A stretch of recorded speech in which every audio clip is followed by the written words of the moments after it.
जय श्री कृष्ण वैष्णवो।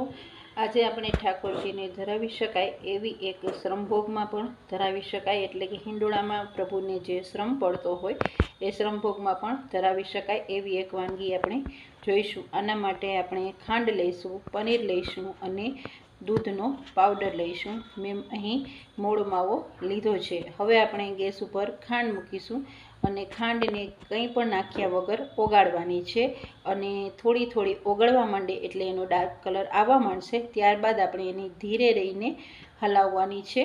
એને પહેલાંથી આપણે હલાવવાની નથી અને પાણી પણ ઉમેરવાનું નથી।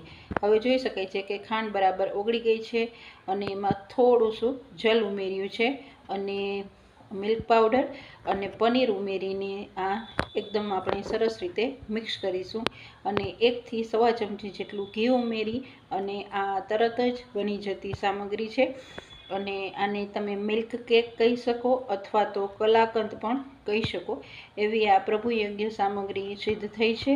મેં અહીં ઘરનું જ પનીર લીધું છે, તમે કોઈ પણ પનીર લઈ શકો છો।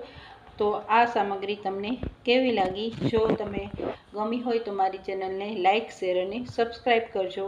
જય શ્રી કૃષ્ણ વૈષ્ણવ। આપ સર્વને મારા જાજા કરીને જય શ્રી કૃષ્ણ।